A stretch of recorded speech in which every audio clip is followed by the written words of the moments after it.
vidéo, je voulais vous présenter l'application numéro 1 actualité du football, c'est l'application OneFootball. Comme vous le savez, cette application, elle est disponible sur l'App Store, mais pas que, également sur Android. Donc si vous voulez suivre l'actualité du football de ton club préféré, pour voir l'actualité mercato, les résultats des matchs, eh bien je t'invite à aller voir le lien dans la description, le lien pour télécharger l'application OneFootball. Moi je l'ai téléchargée, je la trouve super, déjà au niveau du design, au niveau des notifications, tu peux recevoir toute l'actualité du football en live, et ça franchement ça aide, surtout quand tu sors du travail, etc. Donc avec cette application, tu peux te tenir au courant de l'actualité du Barça, de tous les clubs européens, et franchement, ça fait plaisir. Inutile de vous rappeler l'importance des prochaines élections présidentielles du FC Barcelone. Comme vous le savez, 3 candidats sont encore en lice. Les résultats seront le 7 mars. Sachant que Joan Laporta est présenté comme le favori pour ces élections, Victor Font et Toni Freixa vont l'accompagner dans cette lutte pour la présidence. Et vous le savez, ces élections sont très importantes pour le futur du club. On sait qu'il y a pas mal de luttes, d'influence derrière tout ce qui se passe de manière publique.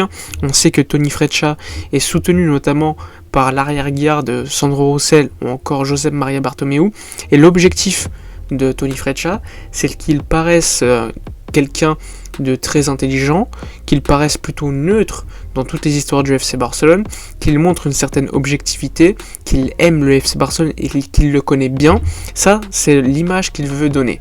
Ce qu'on constate depuis quand même pas mal de semaines, c'est que tous les sondages sur les réseaux sociaux sont tout simplement truqués en faveur de Toni Freixa.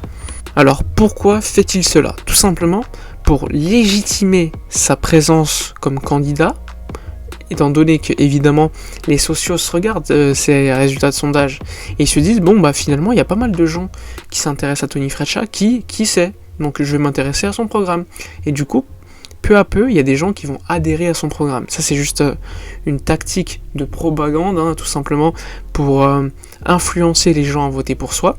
Évidemment on s'est vite rendu compte de la supercherie, il y a pas mal de gens qui postaient sur les réseaux sociaux leur vote pour Toni Freixa par courrier. On s'est vite rendu compte que la plupart de ces comptes qui publiaient leur vote, c'était des comptes bots, donc des bots, des robots, et pas des véritables personnes. On s'est rendu compte que c'était souvent la même image qui était utilisée, donc il y a une photo du vote qui était dupliquée par d'autres comptes, et en somme, ça permettait de donner l'illusion que pas mal de gens supportaient Toni Freixa. Je vous rajoute ça au sondage, mais alors là, on passe à une étape encore plus importante, c'est les réseaux sociaux. Sur Facebook, on s'est notamment rendu compte que tous les comptes de soutien à Toni Freixa étaient tenus par une seule personne. Et cette personne, elle va faire pendant quelques semaines critiquer que Joan Laporta, en expliquant par exemple que c'est quelqu'un qui aime bien les soirées, qui aime bien dépenser de l'argent, etc., etc. Tout simplement pour gâcher l'image du favori. Évidemment, on s'est vite rendu compte qu'il y avait une personne qui gérait tous ces comptes, et cette personne qui s'occupait de tous les comptes fans de Toni Freixa, on s'est rendu compte qu'elle tenait également le compte officiel de Toni Freixa. Donc évidemment, ça passe pas du tout, c'est pas normal qu'un candidat à la présidence du FC Barcelone passe son temps à payer quelqu'un pour abîmer l'image d'un candidat. On l'avait vu avec Josep Maria Bartomeu, avec le Barça Gate, quand c'était sorti, on s'était rendu compte que le club payait tout simplement une société pour abîmer l'image de Xavi Hernandez, de Victor Font, de Joan Laporta, de Lionel Messi, etc., etc. Donc d'une certaine manière, c'est une pratique que Toni Freixa a répétée, et ça, on s'est vite rendu compte de la supercherie, et il était selon moi très important d'en parler. C'est un youtubeur espagnol qui en a parlé, et évidemment ensuite ça a fait pas mal de répercussions en Espagne. Ça en a parlé sur TV3, qui est quand même la chaîne qui parle le plus des élections en Catalogne, et ça, c'est pas n'importe quoi.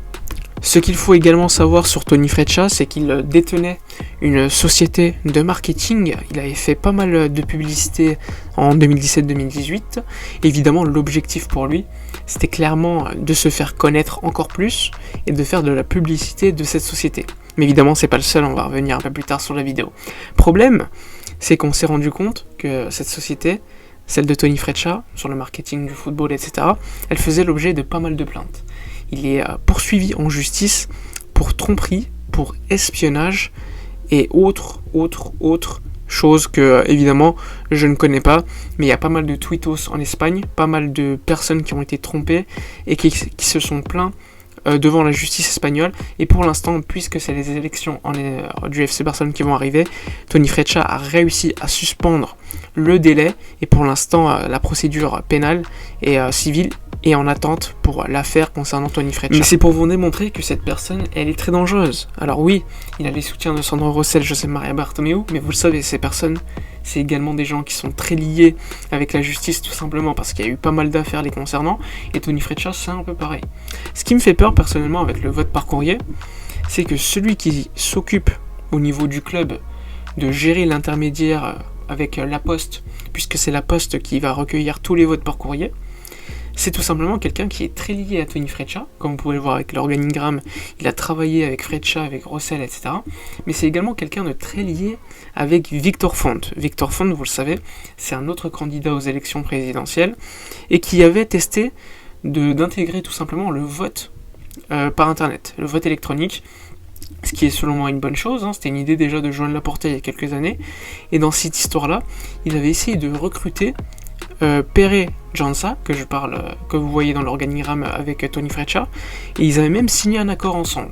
Donc cela démontre encore une fois qu'il y a quand même des conflits d'intérêts, parce que ce mec, aujourd'hui, s'occupe du vote par courrier et du FC Barcelone, des intermédiaires avec la Poste, et il est très proche de Toni Freixa et de Victor Font. Donc potentiellement des intérêts, et ça peut être quand même plutôt dangereux pour ces élections, sachant que le vote par courrier, on le sait dans l'histoire, on l'a vu aux États-Unis, il y a tout le temps des suspicions, on se dit est-ce qu'il y a eu de la fraude, etc., etc.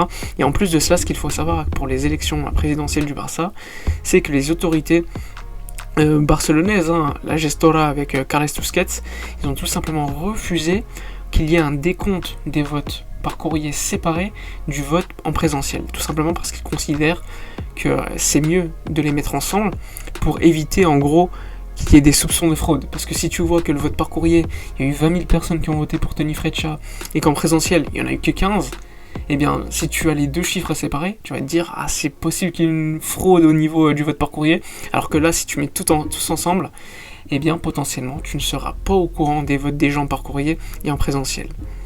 Pour en revenir aux bots et tout ce qui s'est déroulé sur les réseaux sociaux, on l'avait vu sur les sondages sur Twitter, Joan Laporta gagnait avec 90%, et en 2 minutes, tu voyais 50 000 votes de plus, et notamment tous pour Toni Freixa.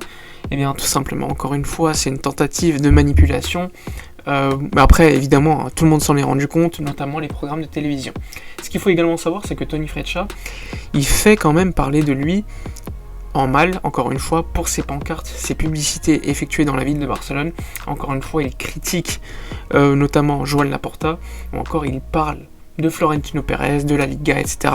C'est quelque chose de très populiste à mon avis, et c'est pas l'image d'un président, pas l'image de quelqu'un qui devrait représenter le Barça.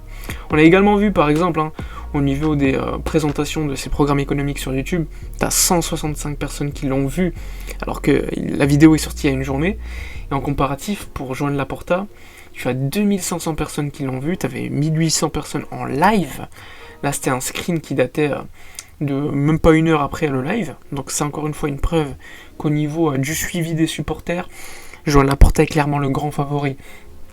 Et pour en revenir au niveau des écussons, on a vu que le programme de TV13 avait demandé aux 3 candidats de dessiner le Barça, l'écusson du Barça par mémoire.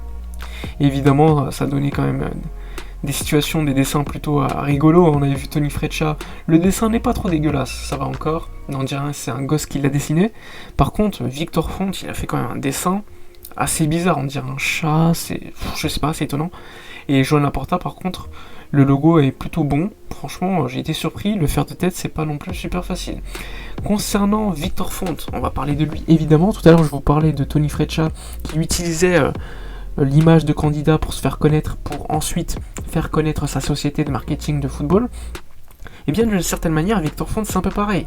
Victor Font, ce qu'il faut savoir, c'est qu'il a créé une société qui s'appelle Konya Sport avec Xavi Hernandez, Joan Villa, qui sont quand même des actifs du FC Barcelone, qui font partie du projet de Victor Font, et à mon avis, c'est pas non plus super bien, c'est pas éthique d'utiliser ta société pour la faire connaître, d'utiliser les élections présidentielles et potentiellement ton poste de président si tu es élu pour faire connaître ta société, pour la vendre à plus de gens. Ce qu'il faut savoir, c'est que Sandro Rossell l'avait fait en 2010, lorsqu'il avait été élu.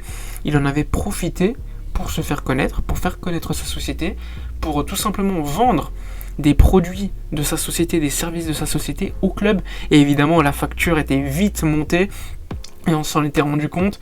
Et ensuite il avait vendu sa société, mais évidemment comme elle s'était fait connaître grâce au fait qu'il soit président, eh bien il l'avait vendu super cher. Et encore une fois, c'est utiliser le club à des fins personnelles, et ça c'est jamais bon.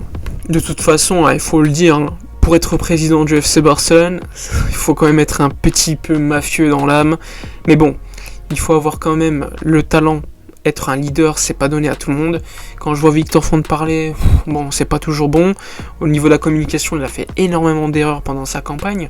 Tony Freccia me paraît un peu plus supérieur que Victor Font au niveau de la communication. Je parle au niveau du body language, comment s'exprimer, comment parler. Mais évidemment, au niveau de la communication, les publicités, l'utilisation des bots sur Internet, etc., il est clairement également pas bon.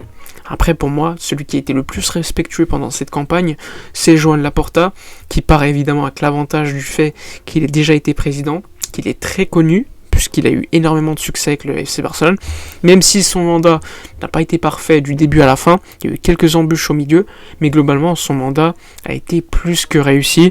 Le Barça était franchement un modèle au niveau footballistique, au niveau du basket, au niveau du handball, etc. etc.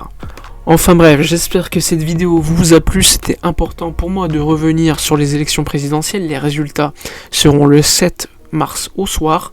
Espérons évidemment que le prochain président du FC Barcelone fasse du bon travail. Personnellement, j'estime évidemment que mon favori, c'est Joan Laporta. Mais bon, on verra bien ce qui va se passer. Il y aura 3 débats d'ici les prochaines élections du 7 mars. Espérons que ça se déroule bien, qu'il n'y ait pas de fraude. Dites-moi dans les commentaires votre favori. Évidemment, vous avez le droit d'avoir un autre favori que le mien. Évidemment, parlez-en en commentaire, c'est pas un souci. Personnellement, je considère que Laporta est celui qui a le plus d'expérience, qui est le plus respectable, qui est celui qui a déjà réussi au club, donc pourquoi pas réussir de nouveau. Les autres me paraissent un peu moins expérimentés et ont fait beaucoup d'erreurs lors de cette campagne. N'oubliez pas de liker, commenter, partager. Moi je vous dis à la prochaine et d'ici là, comme d'habitude, portez-vous bien.